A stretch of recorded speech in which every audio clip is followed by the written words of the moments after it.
या देवी सर्वभूतेषु मां ब्रह्मचारिणी रूपेण संस्थिता। नमस्तस्यै नमस्तस्यै नमस्तस्यै नमो नमः। नवरात्रि के दूसरे दिन की हार्दिक शुभकामनाएं। माँ ब्रह्मचारिणी आपके और आपके प्रियजनों के लिए खुशियाँ लाए। माँ ब्रह्मचारिणी का दिव्य आशीर्वाद सदैव आपके परिवार पर बना रहे। जय माता दी। दोस्तों, आज मैं आप सभी को नवरात्रि की दूसरे दिन की पौराणिक कथा सुनाऊंगी।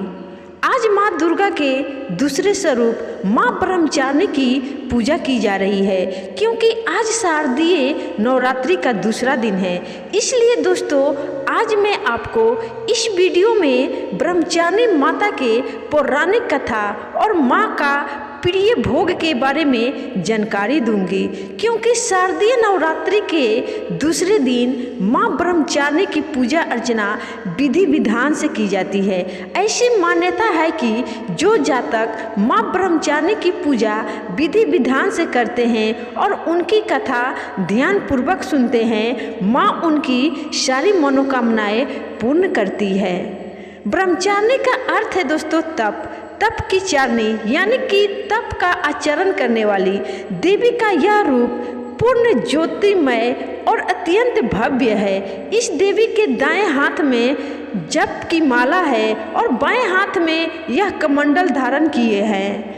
माँ ब्रह्मचारिणी को प्रसन्न करने के लिए आप भोग में चीनी, गुड़, मिश्री या पंचामृत अर्पित कर सकते हैं। इसे बेहद शुभ माना जाता है। ऐसा करने से व्यक्ति को लंबी उम्र का वरदान प्राप्त होता है। इसके अलावा आप गुड़ या चीनी से बनी मिठाई का भी भोग लगा सकते हैं। अब आइए सुनते हैं माँ ब्रह्मचारिणी की पौराणिक कथा।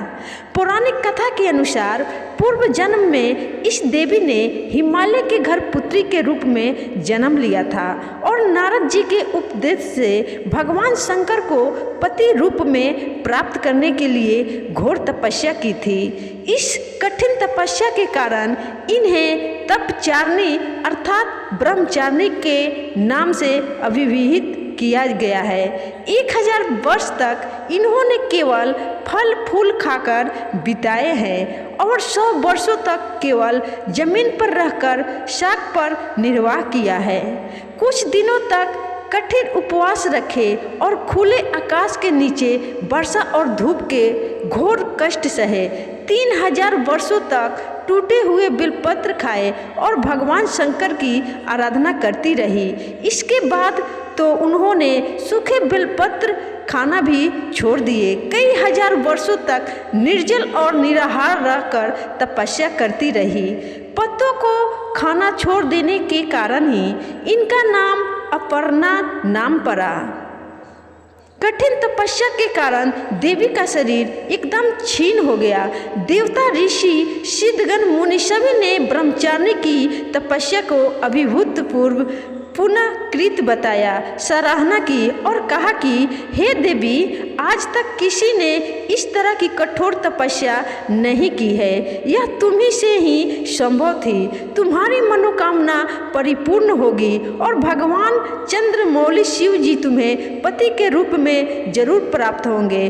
अब तपस्या छोड़कर घर लौट जाओ। जल्द ही तुम्हारे पिता तुम्हें बुलाने आ रहे हैं।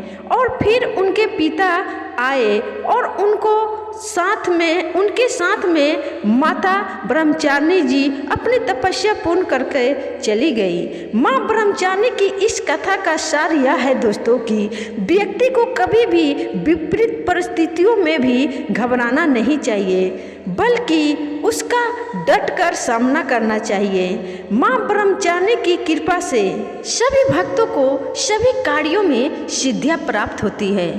तो दोस्तों, आज नवरात्र के दूसरे दिन मैंने आपको माँ ब्रह्मचारिणी की पौराणिक कथा सुनाई।